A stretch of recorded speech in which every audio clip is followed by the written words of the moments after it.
What's up, everybody? Happy Thursday. I'm BobbyFi here with my man Eric Haber. We are going to be going through some Draftkings lineup builds for tonight's really small two-game slate, and we're going to talk some strategy just about how to approach these types of slates. And hey, we're doing these videos for free on YouTube, so please give us a little thumbs up, give us the like, give us some comments, things we could do better, things we could do worse, things that you like, things you don't. Anyway, we appreciate any feedback you got for us. And having said that, Sheets, you're going to be sharing your screen and talking through some of your thoughts about just sort of generally small slates, and then we're going to get into tonight's specific slate. Am I not sharing it? You're sharing it right now. Oh, okay. You're good to go, buddy. Talk about the slate and your approach to these two gamers. So very coincidental, I guess, that we're running this on a Thursday, because on the two-game slate is also the night that they have NFL Showdown, and it's, I don't want to say the same, but it's similar in the fact that, you have a small player pool, right? And there are only so many guys to choose from. And in two games, there are only so many decisions that you can make. And yet still, if you're going to play GPPs, you want to find some way to get different, to avoid running into those situations where you pick a really, really good lineup, but you end up tied with 500 people. You would rather deviate from what might be the optimal lineup in the name of being a little bit different. And as I've mentioned before in another video, not until you played these things, these two-game slates or showdowns, or which is kind of what I like to call these things, is do you understand what it means to have to deal with a 500-way tie? You know what I mean? Like you'll look at the leaderboard and you'll see that you have the second highest score of anybody, except there are 500 other people there. And then you'll see that there's a guy kind of right behind you with like 0.8 points less than you. And all he needs to do is get 2 points and pass you and all the other chumps who played the same lineup.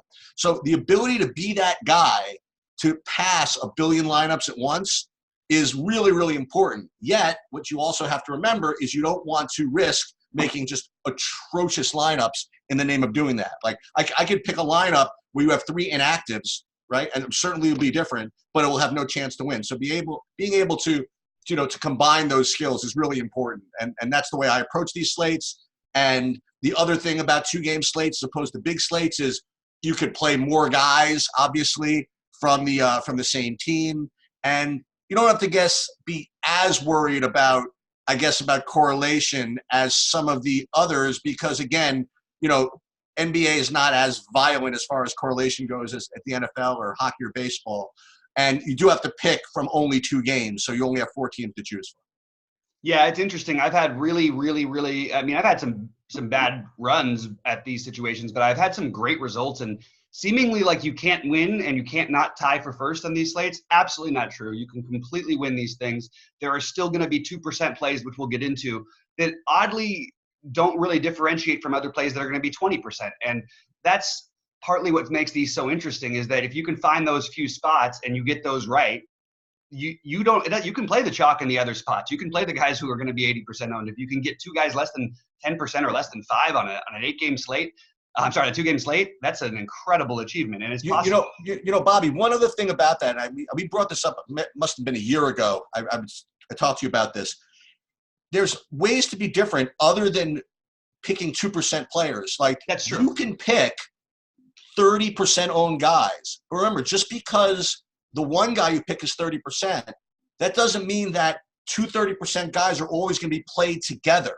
So what you can do is you could be different across your lineup without being exceedingly different on an individual player basis. And I've seen that happen all the time. People win these 2-game slates, and none of the particular players are particularly low owned, but the combination of things of playing 2 guys together that other people aren't playing, that is a way to differentiate yourself without having to pick like guys projected for 2 points.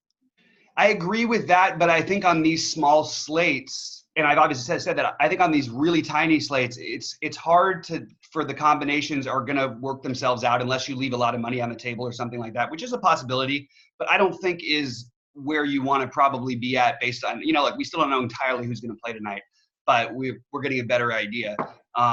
Anyway, it's unless we get a couple things that just make it too obvious at places. There's plenty of pivot spots here, and I think that you do want to try to find the low-owned long shot unless you're max entering something, because there's going to be other people with that combination a little bit too often, I think, on slates like this, where you do have 2-game slate chalk. And I like some of the guys.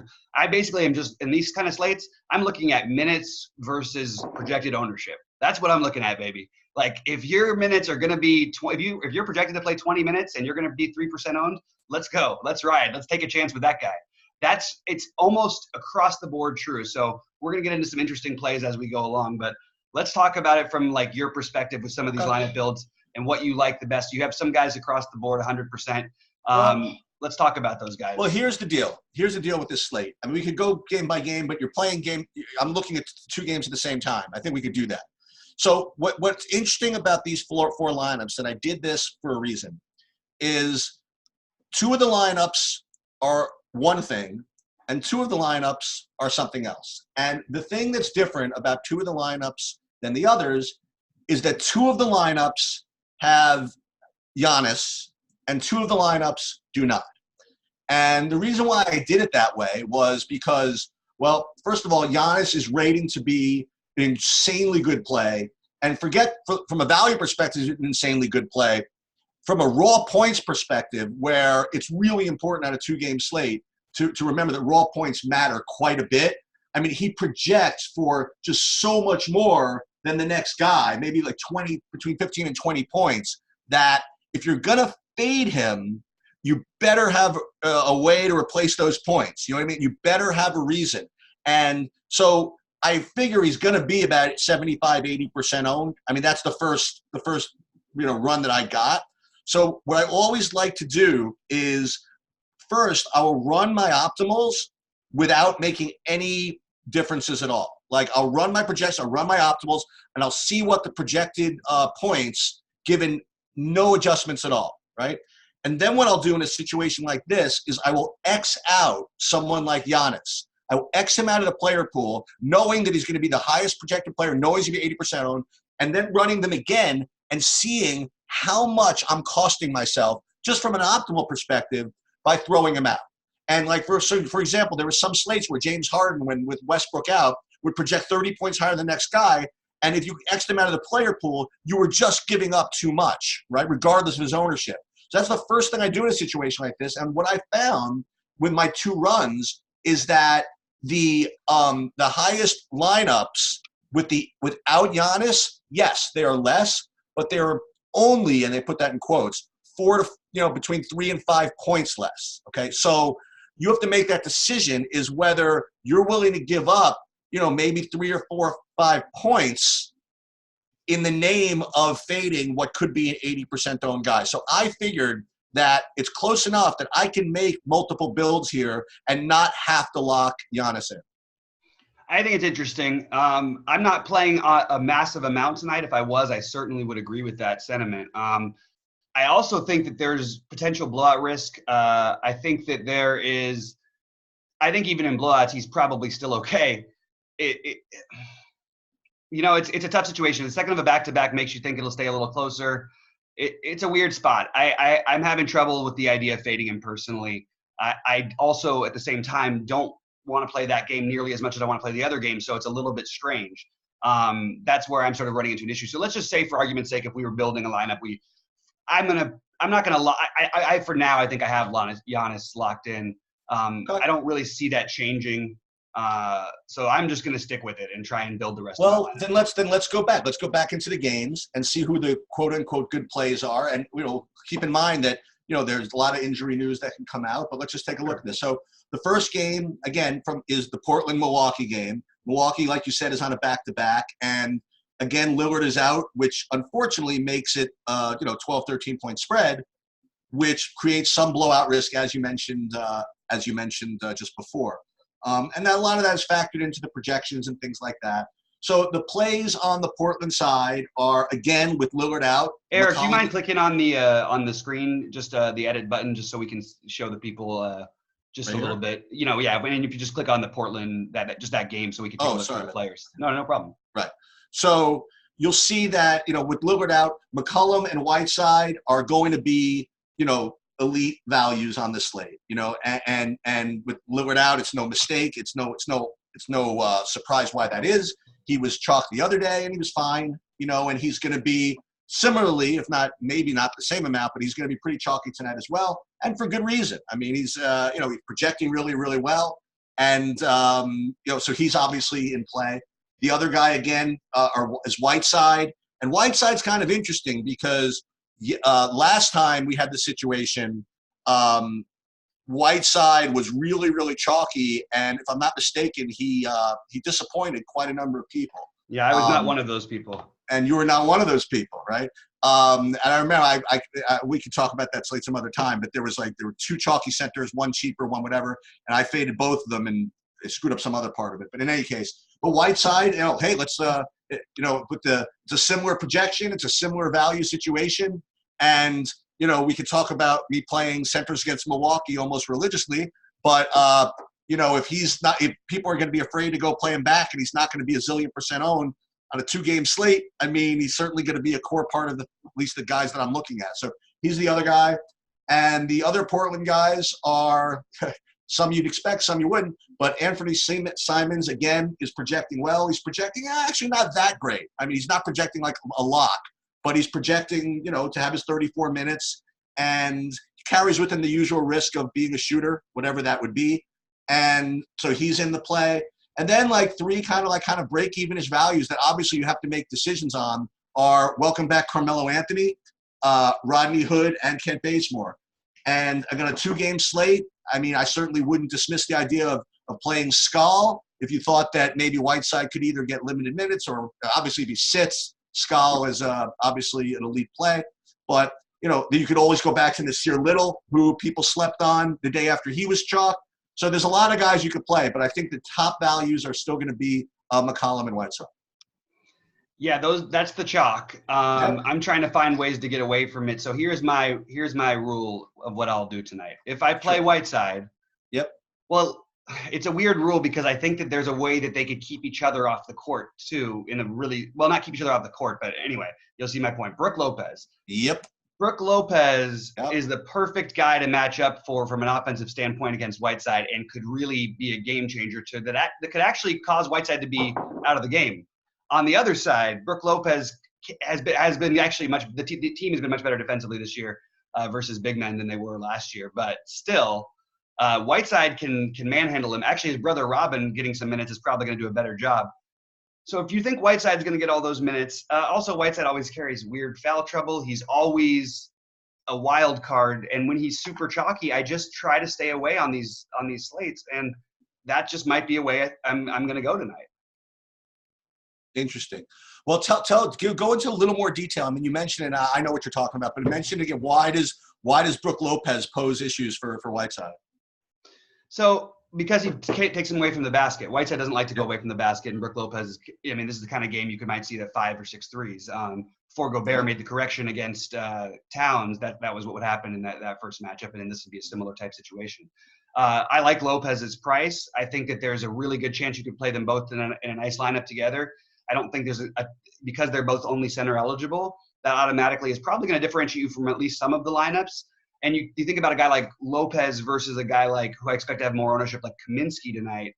I feel like, okay, when people are going to go to Kaminsky more, I think Lopez actually makes for a little better of a play at a little bit higher price, considering he's going to be a little bit lower owned.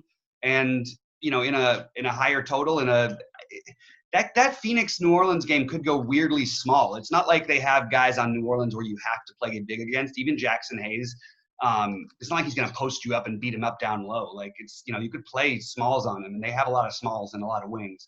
So I don't know. I'm sort of interested in see how that one goes. It is interesting. I do like Kaminsky also, but I just want to point out those two because I think that's a comparison for most people. So what do you think about Carmelo? I don't like Carmelo. Nobody likes Carmelo, but he's 3,900 and he's starting, and he's going to shoot every time he touches the ball until they bench him. But what does that mean? Like he has to score 20 real life points to get me there? Like why wouldn't I play Cam Johnson, who's going to play more minutes, who's a better player in a better matchup, and is probably going to get off a similar number of shots tonight? Hey, you don't have to convince me. We'll get to that game in a minute. and he's gonna, that's where I'm at. So those guys are 39 and 104K. I think I would lean the Cam Johnson side of that one, considering ownership and all. I also think that it's worth mentioning that you're going to have an unknown Nasir Little because of this Melo situation again, and he still got minutes in the last game. He put up 35 too in those minutes. He did get a double-double, which you can't always expect, but when Whiteside isn't effective, playing a guy like Little certainly makes a little bit of sense from the rebounding perspective, because he could be getting a lot of those boards while he's out there. I don't know what Carmelo's got left in him in terms of that. So I just think it's worth mentioning guys like Nasir Little on these kind of slates. Like, it's a small slate and he's going to be unowned. He's another one of those cheap guys. Or let me just see where we have him projected. I'm not going to say anything specifically, but I will give you an idea. Like completely unowned. And he's one of those guys who's going to get 23 to 27 minutes, maybe even a little bit upside on the minutes. Kind of an interesting play, don't you think? Yeah, we'll get to him. We'll definitely get. We just got to him. Nasir Little. We're on him. Yeah, I don't know, man. I don't know with I don't know if Carmelo's. I don't know. I don't know if Little's. How badly did it hurt him the other day? He put up 35. I know. I hear you. I got you. Hey, you know what? Like you say, it's a 2-game slate. He's going to be pretty rare. A guy's price doesn't get raised, and his owner. Well, I guess it got raised a little bit, but his ownership doesn't. His ownership goes way down, and it's only at a 2-game slate, and his price is like he's going to be unowned. It's just so weird. And he was like a chalk on a 11-game slate 2 days ago. Like, I understand Carmelo, yes, but he's not going to have no minutes. He's going to play 23 to 26. He can put up points. Nasir Little might be the pivot play. One of those guys who could help you win 250K tonight. So let me just throw that guy out there. Hey, I'm with you. I mean, anything that could win 250K, I'm like, I don't know if I'm playing him in my 180 lineups, but I will play him in, my 222s. But I do think I will definitely play a lot of Nasir Little in the $10. And I actually might play him in 222.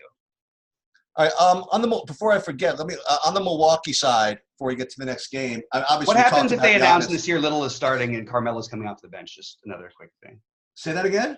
How do you think it affects ownership if they announce like Nasir Little starting? I don't think that's happening. I think that I don't think so either. But I just think that it's a little coach speak, or I don't know where I heard this, but what I heard was that Carmelo actually was put in his negotiations with Portland that he wanted to start before he even signed with them. I heard that too. I agree. I just was sort of throwing out what ifs. Yeah. I do agree that Scal is an interesting play.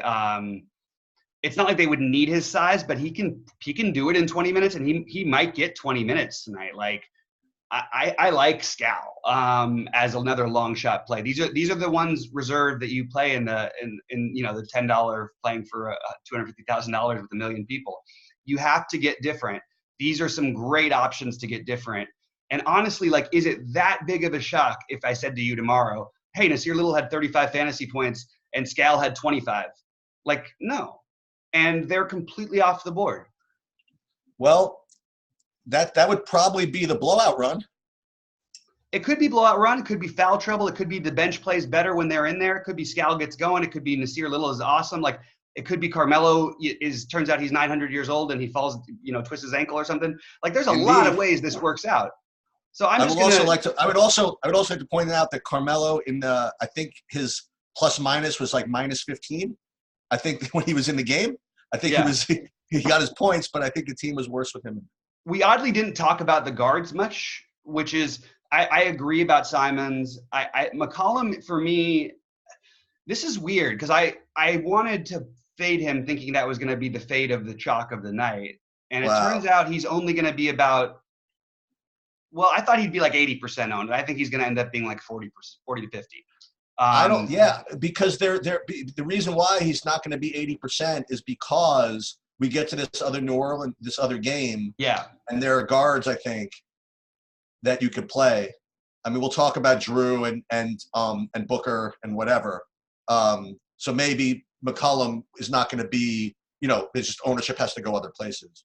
Yeah. Yeah, I agree. So he's just and then with the Bazemore Hood situation, it's interesting because people are still going to play these guys a bunch, but they won't play Little. And I argue that he hurts them more than he hurts Little in some ways. So we are gonna pull this up right now. We are going just so that everybody sees that. Look how unowned he is. He doesn't even have a picture. but go to his game log. No, this is beautiful. This is going to be. We're going to replace this number 9. I'm interested in the minutes too, and also No, those are Lillard minutes. We're gonna replace this number 9 with BobbyFi.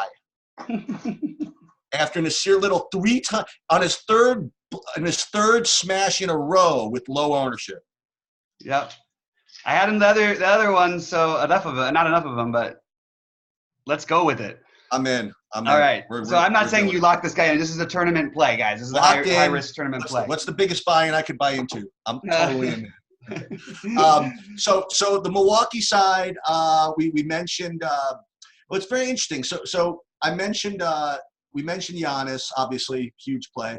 So what are you going to do for the rest of the Milwaukee side now? From a projection perspective, the only guy who shows up decently is Bledsoe, who actually played really, really well yesterday.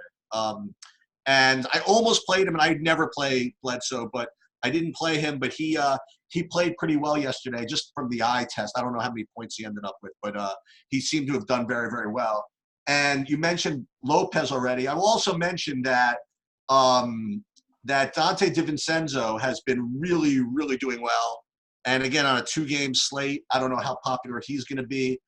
But the reason I mention this is a lineup that I ran, which I just kind of deleted from here, was there were a couple of lineups that produced a lot of this Milwaukee value for some reason. There was some Sterling Brown, some George Hill, and some Wesley Matthews even. And the lineups that created these those builds and those players were the ones where I ran with ownership limits, right? So these types of guys are probably going to be low owned, and on a 2-game slate, usage has to go somewhere, and I wouldn't completely throw them out of your player pool. So I'm with you. Well, first of all, with Bledsoe, here's my argument against him. Ingram is my argument against him, basically. Oh yeah. Sure.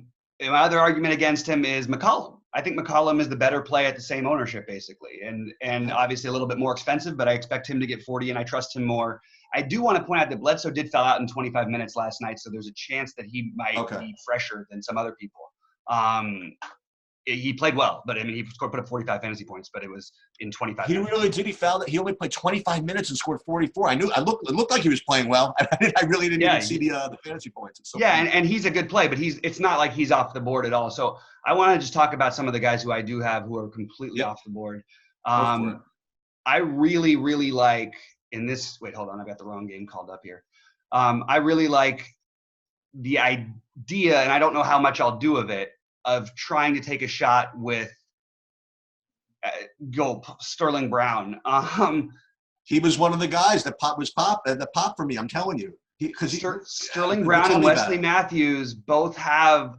Wesley Matthews just with the minutes, like it's not that hard for him to get 20. And we could say he has no ceiling, but why isn't this the game where he makes 6 of something? And also, what if he ends up getting limited on minutes because of the second of a back-to-back? And what if that opens it up more for Sterling Brown?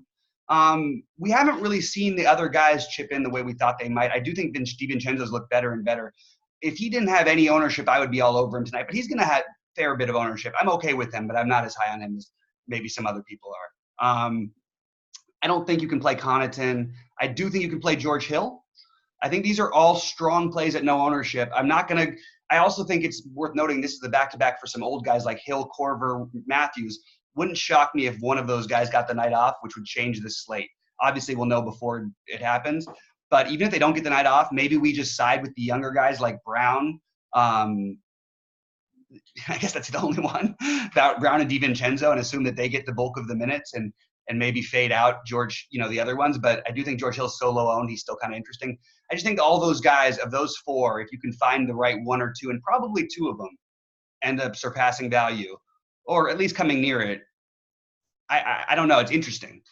By the way, what you see me doing right now is this is actually the way my brain works when I'm trying to build out cores and building out whatever, when I'm not mass multi-entering. When I'm mass multi-entering, I will, and I'll script it and I'll have, have a cruncher run it, and then I'll just kind of tweak it along the way. But I'm building out maybe 20 lineups or so, this is what I do. I put an optimal together that will have all good plays. And then as I either research myself or look at projections or talk to Bobby or talk to whatever, I'm always in my head, what can I change to make it a little different that's not going to kill me? You know what I mean? So when you see me kind of like switching guys around based on what we're saying, this is what I end up doing. And then you'll see by the end of maybe the video, a lineup that's a little bit different than where it started, but still good plays. Yeah, exactly. Okay, so let's move on, I guess, to the New Orleans Phoenix. on the New Orleans about New game. Orleans first. Yeah. Right. So I hope that you're happy. Your boy is finally back. Alonzo Ball returns. I'm pretty sure that Okafor is going to be in, but I'm not sure. I mean, he's questionable. I'm presuming he's in. But Hart and Favors are going to remain out. The Phoenix game, I last I heard, Rubio, he was doubtful, but then he became a game time decision. I mean, I'm presuming him out for now. I don't know what he's. This is going to depend a lot on that. I mean, Vegas is treating it like he's out with the point spread. And Aaron Baines remains out, right? So those are the things that I'm looking at as far as injuries go. Now, based on that, okay, when I go to the game, from the New Orleans side, there's one guy who just pops out as actually the second best combination of value and points on the whole slate, and it's probably not even close, is Ingram, like you were getting at before. Yeah. I mean, he's you don't have to say why. The point is that it's just a tremendous spot for him, and it doesn't have a lot of competition at the position, doesn't have a lot of competition on the slate, if you want to know the truth. And he's obviously popping as a good value. Whether it's too much ownership, we can talk about that some other later. But the other guys, actually, based on what I'm looking at on New Orleans, are all kind of, as the kids used to say, meh. You know what I mean? Like Lonzo Ball is back. Obviously he's got tremendous upside depending on how many minutes he plays, and I'll certainly use him in a two-game slate, especially in correlated lineups. But as far as an individual projection, he's just showing just okay. And Drew, again, is showing just okay. Okafor, if he plays and starts, something we have to talk about at 3,800. But aside from those three guys, I mean, again, Ingram's just so far and above everybody else as far as plays from them. Let me just go do Phoenix, just again from the projections perspective, then we'll go back and yap about it. Is with Rubio out, it's it's back to point Booker. And Booker's been playing better basketball without having the ball in his hand every possession, but he hasn't been as good of a fantasy producer. And today, I just welcome back Devin Booker. Devin, you haven't shot the ball 40 times yet in a while. I really think it's possible. And you have the perfect matchup for a high-paced game.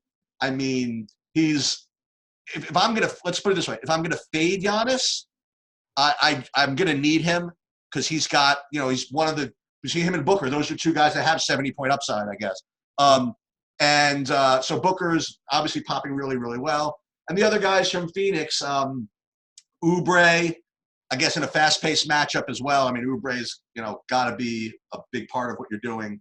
And then the guys you talked about, like Kaminsky with Baines out, she's showing up as just okay, not a lock or anything like that.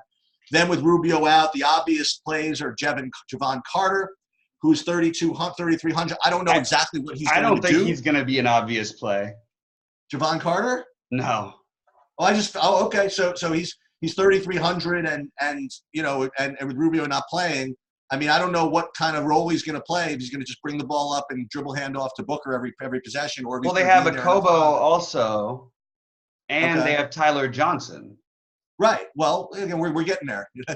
But those guys, that's what I'm saying is that those guys probably don't play together much, and they probably all split minutes. So Javon Carter is. And then again, if you want to go to your Cameron Johnsons and Dario Saric's and Tyler Johnson, like I said, even down to Mikal Bridges. I mean, Phoenix, you can spread out a little bit, but I think it's kind of has to start with Booker. Yeah, I definitely agree. I have a hard time the idea of fading Booker tonight, but I actually think that there's some other ways they could get there with Kaminsky and Oubre. I think Dario Saric is a really, really solid play tonight, and I really like Cam Johnson's upside. I think Cam Johnson in this kind of environment could go nuts, and he's the guy who I'm prioritizing other than Booker the most from Phoenix. I love the price. I'm just worried about the point guard situation. I do think I'm going to take some shots on Carter, thinking he might get the minutes. And if they announce that there's if Tyler's starting or something like that or something else, which I think is likely, I do think that you can get low ownership on Carter, but also you've got a Kobo there. It's a little bit worrisome. It's a long shot tournament play at this moment, unless we hear like if he's starting or something. But I really is Lonzo getting full minutes? I mean, they're bringing him off the bench. They said that you'd imagine that they'd monitor him, but we don't know. I haven't heard an official word yet. As of this time, it's 12:50 on the West Coast. So anyway, yeah, that's going to depend on a lot of things. Like Lonzo, even at 25 minutes, probably makes sense. At 30 minutes, I think you definitely play Lonzo. And then like I said, I want to go with those guys who are off the board a little bit. And to me, that's Cameron Johnson, and he's going to have some ownership, but still pretty off the board. JJ Redick in this game is another guy with no Hart, whose minutes should be around 30, and probably not going to have like crazy high ownership. Then you've got the long shot in Carter, and then the weird long shot in Mikal Bridges. Like this might go a different way if they really truly go point Booker. You might see Bridges play like 30 plus minutes. Played really well the other night, put up 30, and it's weird that a guy who just put up 30, who's projected to play 25 minutes at 3,900 is going to be 2% owned on a 2-game slate. So all of these guys, look, I know I said a lot of names, and I told you some of the ones who I really like, but those are the guys you should be rotating in with your more obvious chalky plays tonight. I've given you 7 guys, which is hard to do at 5% or less on a big slate, and there's 7 guys who are going to be that low owned as of right now, and they're look, I'm not saying they're all going to get there, but I certainly think that 2 to 3 of them are. Well, tell me about this JJ Redick for a second. I mean, I would have thought that it would ball in, it would impact Redick's minutes a little bit. Shouldn't make too much of a terrible difference because you lost Hart, and Hart actually plays this more of the similar type of minutes. They can play Ball, Redick, and Holiday together. They can with Ingram. Like that's not a difficult thing for them to do at all. It's not like Phoenix has size that they have to worry about. So I think this is like, this is a game that's why I worry about even the Kaminsky thing. Like, what if this game goes like ultra weird small with Kenrich at the 5 or something? You know what I mean? It's completely possible. And I think it's possible that Jahlil Okafor ends up starting. I think that people should be careful if he does. I'm not saying that I won't play some of them, but I still think you might see him at 15 to 20 minutes. And if everybody's going to end up jumping that direction, just be aware of it and think of some other guys who I mentioned at lower ownership and even cheaper prices. Or, like a guy like Mikal Bridges, who is going to play 25 minutes at worst. You know what I mean? Like in a great matchup for anybody who can shoot. That's the kind of guy you should be looking at on these sites. And what's weird is if Mikal Bridges was 3,100, everybody would be all over him today. And there's not really a big difference between that 800 on this slate. You know what I mean? That's what I find. Yeah, I'm with you. I mean, I'm going to try to have to figure out this Lonzo thing. Bridges, Little, these are minutes. You know what I mean? These are, and the upside for minutes is 30 plus with both those guys, and no one's going to end up playing them. Anyway, yeah. I mean, I'm looking at. I mean, again, so there are definitely ways you can play tonight. You know what I mean? Mm-hmm. even with, like you were saying, even in Giannis lineups, right? You can get different in a lot of places that made some sense. Even just this stupid lineup right here where we threw Mikal Bridges in, and we have Little in, and I'd love to get off of Lonzo Ball just because. We're looking for minutes, right? Yeah, you could play Cam Johnson and then you get Whiteside at the other center spot, which is fine because you don't have to worry too much about. I don't love the idea of playing Little as much with Whiteside, but it's actually okay because you got Lopez running it back. It's kind of a cool. Well, this one doesn't. This one we've gotten rid of Whiteside now. You weren't paying it. We just no. Put Johnson in the. Oh, you can't put Johnson in the guard spot. Never mind. And you can't put Ingram in the guard spot anymore. That's so weird. That's really weird. But we could definitely fiddle around with it. But the point of the matter is that just because you could, you want to play chalky stuff like Ingram, who's obviously going to be chalky, and Giannis, who's obviously going to be chalky, and Booker is obviously going to be chalky. you could differentiate in a couple of spots and get a unique lineup that not just a unique lineup, but one that's got a shot. Yeah. If you can, I mean, you can get 30 from Bridges and Little each. They've just done it the last game. You know what I mean? This is a better game environment than the last game was. So why not? Why not take a shot on what we know is possible at no ownership? If it was going to be popular, that's different. But people aren't chasing these games. Yeah. All right. Well, I guess we gave it a. Yeah. I guess we covered most of the plays. Again, for a two-game slate, I think you can play what you want. I think we did pretty good. We did name a lot of different plays. It is also hard to prioritize, but we sort of said which directions to go. And honestly, the chalk that we like, I don't think you should be playing cash in the slate anyway. You should be taking shots and playing the guys who I told you to play at lower ownership. Anyway, Sheets, anything else before we get out of here? No, I guess not. Now you got me really into this New Orleans situation. I'm just telling you. But all good. All right, man. Hey, well, thanks for being here with me. You guys, we got a football video coming up next for this weekend. Really, really fun football slate for a change.